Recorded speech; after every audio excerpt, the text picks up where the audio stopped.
So recently I was challenged to paint a knight in 3 hours. So I've got a Knight Lancer and I reckon I can do it. So with that, let's get into it. So earlier this year I actually already painted a knight.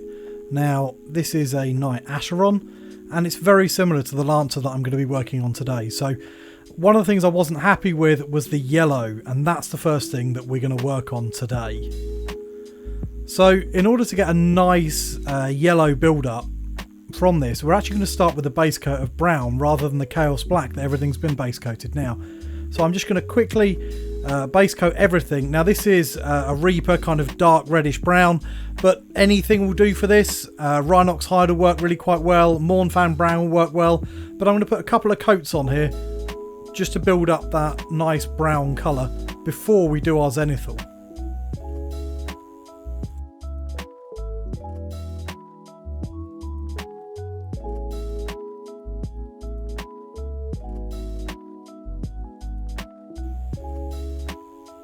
So now that our brown is all done and dried, we can start with the zenithal highlight. Now for this I'm using Tamiya Flat White.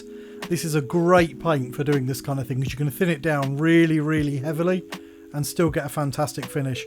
If you haven't got flat white, that's fine. A white ink can work quite well, or if you're stuck with GW paints for whatever reason, just make sure you thin it out really nicely. For this I'd probably use White Scar and not Corax White because you really want to be able to go up to a really bright highlight, but if you've got the option, use the Tamiya Flat White. So all you can see me doing here is just building up in really thin layers over all of the armour panels that are eventually going to be green. So I'm just going to go through each one, take my time and just build it up. What I don't want happening here is any kind of splotches or runs, because they are going to show through, because the paint we're going to use for the final colour is really translucent and it's going to be really obvious if we've fudged up the white earlier on in the recording.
On the brown sections we're actually doing exactly the same as we did over the black sections, and just building up that white. We want to have a nice kind of highlight zenithal sketch with some bright areas and some darker areas to make sure that our final colour is just a bit more interesting than the purple we did on the Acheron.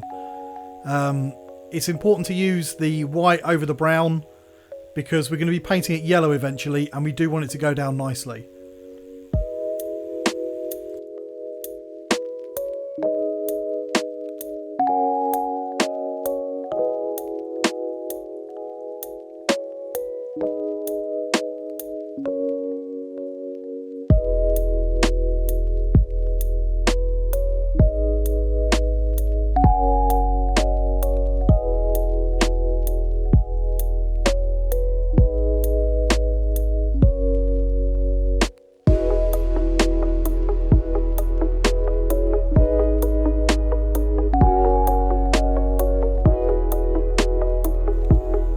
So with our white value sketch done, we can start to move on. Now what we're actually going to be doing here is using some satin varnish just on the tilting plate shield that's going to go over his arm. Now the reason for this is the Tamiya white, although fantastic looking, can be a little bit fragile, and we're going to have to mask this up. So I want to get that layer of varnish on there just to protect it from the masking tape, but also to make sure that the masking tape gets a good seal. So you can see me getting a little bit of water here and a little bit of varnish, just because I don't want to thin it down too much, but I do want it to flow nicely off of my brush. So I'm just going to give the quick sketch in, then I'm going to use the hairdryer just to dry it all out and make sure I've got a nice smooth finish ready for my masking tape.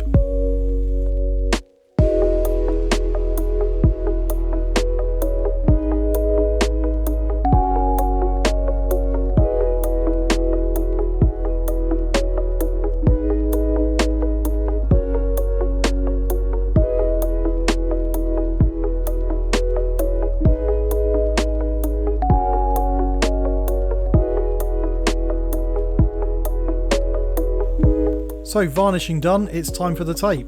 So I'm just measuring out a little piece here, and I'm going to cut that to size before I stick it on there rather than trying to do it out of the reel.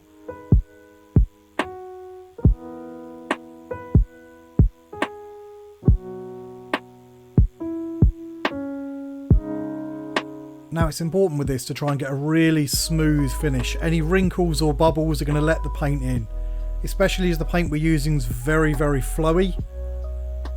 So we really want to make sure that we've got it nice and tight, and then I'm just using the scalpel here, this is another reason for that varnish earlier, just to cut round it really tight into the trim so I get a nice clean seal and we don't get any paint leakage later on.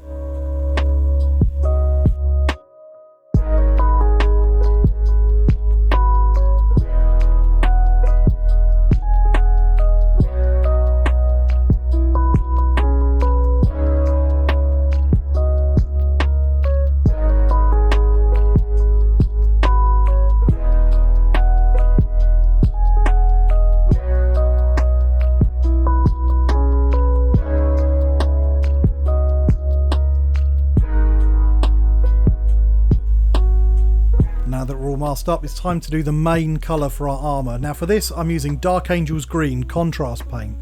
Now I've not done anything to this, I've not needed to thin it or anything else, I've just brushed it into my airbrush with a 0.4 needle, and I'm just going to take my time building up layers of green all over the white areas that I did earlier.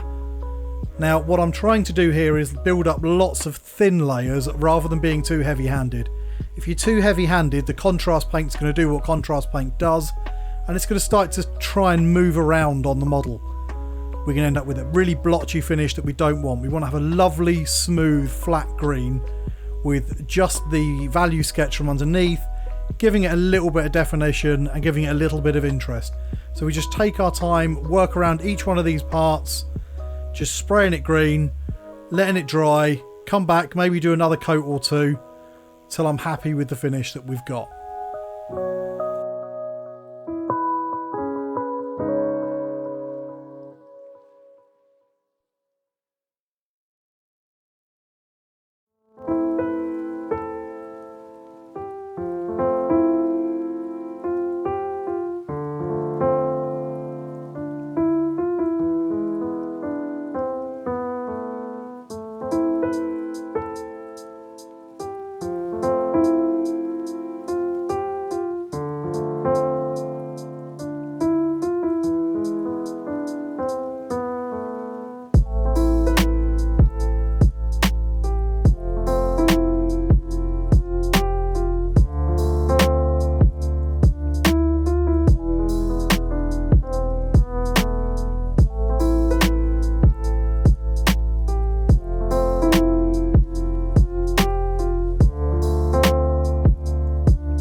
Okay, so green done and drying, or dried. It's time to just mask off the edge of this shoulder pad, because this is going to be yellow now, and I don't want to get that yellow all over my lovely green.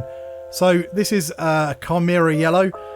It's the warm yellow that they make. It's a beautiful, beautiful paint with a lovely, lovely finish, but it can be a little bit tricky to work with. So I've thinned it down quite a lot, and I'm just boshing it through the airbrush. And exactly like the other things, I'm just going to be building up lots of thin layers of this. I don't want to completely obliterate the value sketch that we did, but this should get a nice warm yellow all over this shoulder pad for us to do beautiful hazard stripes on in a minute.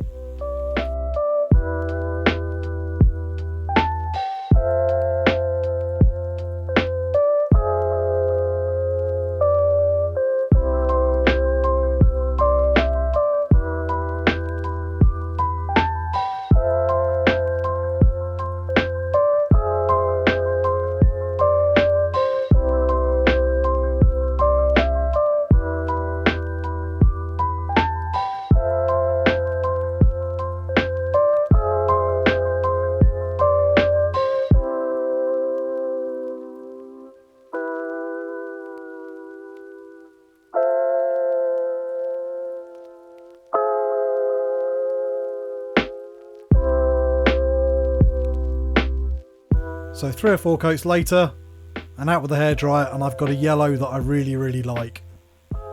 Lovely and smooth, lovely and warm. And now it's time for the metallic parts of the model. Now, we're against the clock here, so what we're using is mostly scale colour black metal for the bulk of this, and I'm doing a really heavy dry brush. And then over the top of that, what I'm going to be doing is a much lighter dry brush with another scale colour paint, and this is heavy metal. So we're just going to build it up over all of the metallic surfaces, which is kind of the whole sort of skeletal frame of the knight, as well as the weapon, the shield, and that kind of shield generator thing that's in the middle of it. So you see me here just working my way around the whole model, doing a really heavy dry brush with the darker silver, and then going over it again with the lighter silver. Now, I'm not cleaning my brush out between these, I'm just working it all in, all over the model, to get a nice, strong colour.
Now, the brush you see me working with mostly here is the Artis Opus Series D in an XL. You don't need a fancy brush like this. A makeup brush is fine, but it's important to use a nice big one because we're against the clock here. Later on, you're going to see me use a slightly smaller one. It's still Series D, but I think it's a small or a medium-sized one, just to try and get in around the head area without getting any silver on my green. Now, it doesn't matter too much if I get any on the trim because we're going to paint over that later, but I still would rather avoid it if I can, because any time spent cleaning things up is time that I haven't got spare.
Okay, now talking of trim, you're going to see me start to work my way around the miles and miles of trim on this model. Now this is another scale colour paint. This is Necro Gold, and I've thinned it just a tiny bit with some acrylic airbrush thinner just to make it flow really nicely. As you can see, it's got great coverage, but I will have to do a couple of coats with this. And I'm just going to work my way around the whole model, all of the trim, all of the filigree, until I hate myself and wonder why I started this in the first place. There's a lot of trim on this model.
So now you're going to get to see me take a break from all the trim and do a little bit of masking for our hazard stripes. So I'm just going to cut some strips of this, about the right sort of size, and then I'm going to stick them to get the pattern right. Now you'll notice that I'm using a couple of bits at a time, just to make sure that I get the distance between the hazard stripes as even as I can, because if it isn't quite right, it will look a bit weird and it'll be really obvious. Now again, the really important thing here is to really work the tape into those crevices around the trim, because what we don't want is any of the black paint that we're going to be putting on there bleeding under the tape and causing us trouble later on, because yellow paint, it's really hard to go back in and get rid of that black. So if any leaks under, we're going to be in big trouble here, and it's going to be a huge job to try and fix it. So I'm just layering it all on, using an extra piece as a guide just to get the right width and just to get a pattern that I'm really happy with.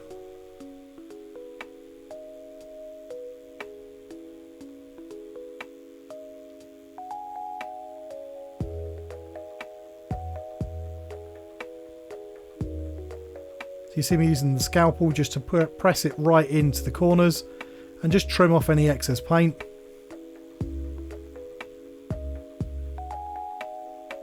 Paint, masking tape, and here's the paint. So I'm using Chimera Carbon Black. You can use any black you like really. I'm going to be varnishing this later, so the finish isn't really all that important. Just get a black that you're happy with. Now if you're in a hurry you can stipple this on, but there's a lot of detail on the moulded onto this shoulder pad, and I'm really worried about this tape leaking. So I'm actually just using the tape as a bit of a guide, being careful not to push paint under it. And I'm just going to really carefully paint in the stripes into the gaps that I've done earlier.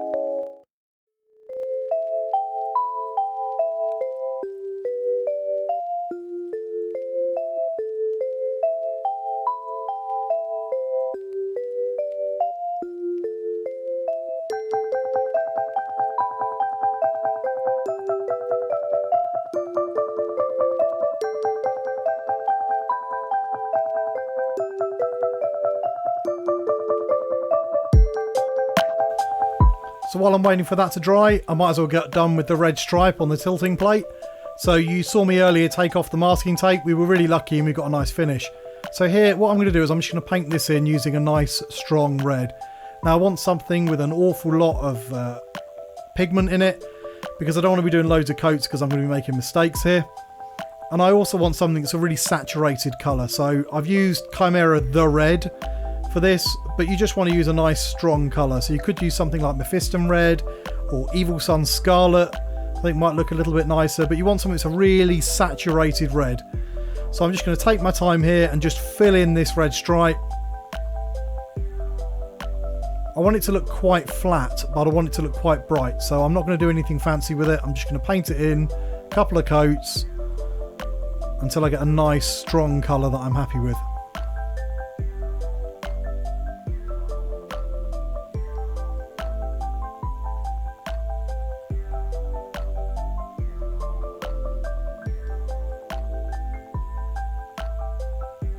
So now we've done that, it's time to try and peel off this masking tape. Now we're just sitting here with fingers crossed that nothing leaked.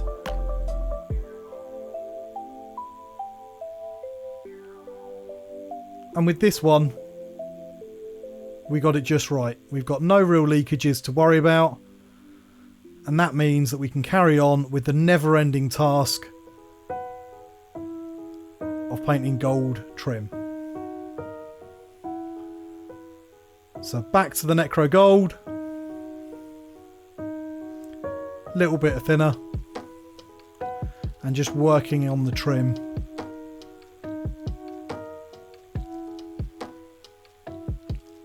Now because the yellow is such a bright colour, it does take a couple of coats or it looks a bit patchy over this bit.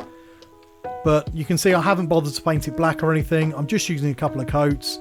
I'm being a bit careful not to get it onto the yellow where it doesn't need to be, and just to really work it around the trim, taking my time till I get a finish that I'm happy with.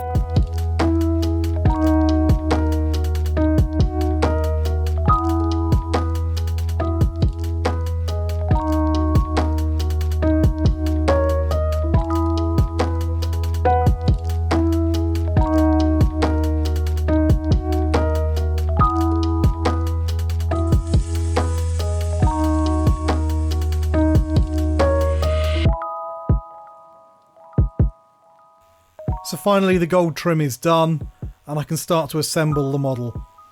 So for this I'm not using anything complicated, I'm just using regular old super glue.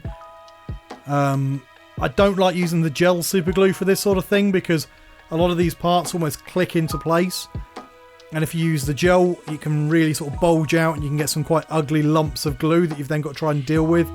So I prefer a thinner glue for this. But I'm just going to work my way around and get the build finished so that I can see how the whole model looks before I start trying to do any highlighting.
So with that, the model's finished and we can get on and build a base for it. So all I've done here is stuck a couple of bits of sprue and some sand down on the normal base. And then I'm just using a kind of warm grey. It doesn't matter which one you want to use. Mechanicus standard grey will work fine. This is grey brown from scale 75. And I'm just giving it a really heavy dry brush to add a little bit of interest to it. Then we're using ivory from Vallejo and just giving it a little bit of a highlight as well so that it's not too flat looking. Base done, we can start with the highlighting. So for this I'm using a colour called Elven Gold from scale 75, and I'm just using my small dry brush and I'm just working my way round all the trim, just adding a little bit of interest to it. So what you can see me doing here is just giving the whole model a really quick coat with some thin down gloss varnish. Now I'm using polyurethane gloss varnish from Vallejo here. It doesn't really matter what, but the purpose of this is really just to help the next stage flow into all the cracks and crevices and not sit on any flat areas of the model. So I'm just giving it a quick once over with the gloss varnish, a couple of thin coats, and then I'm going to make sure it's really dry with my hairdryer.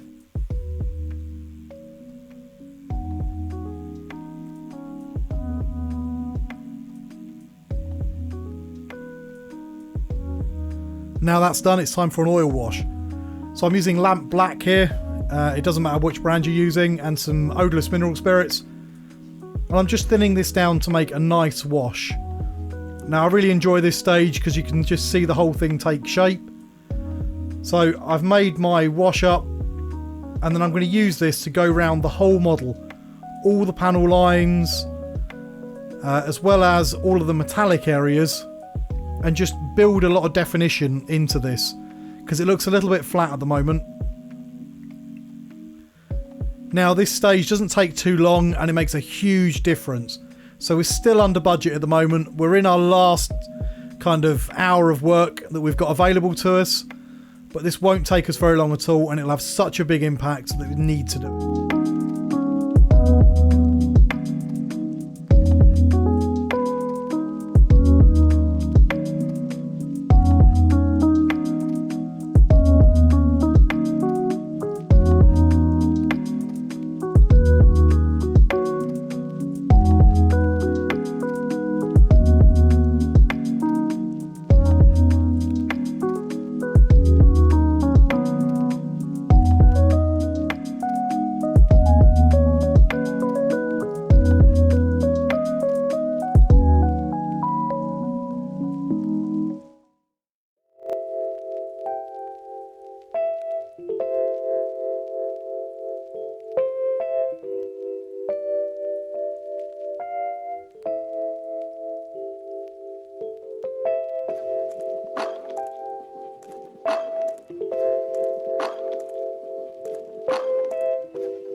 Okay, so you're going to rejoin me now after about an hour or so where I've let the model dry.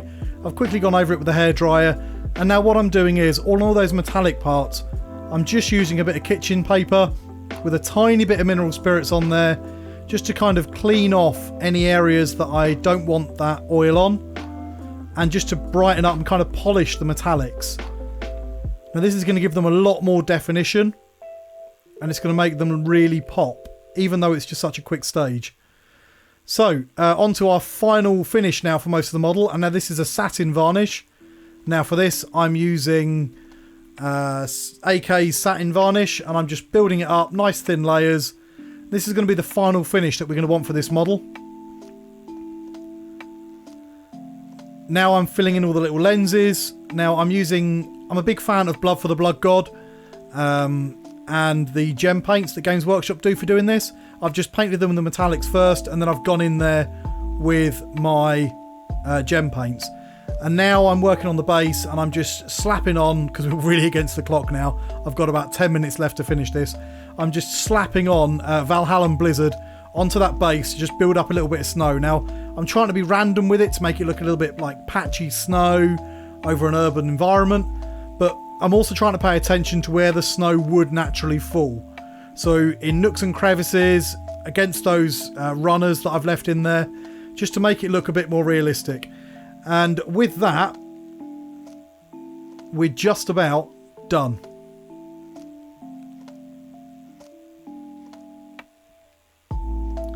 Time for the reveal shot. So here it is in all its glory, finished in under 3 hours. Okay, it was under by only a couple of minutes, but it was done. Now, if you've enjoyed this, please let us know. Like and subscribe, and hopefully we'll see you on the next one. Cheers.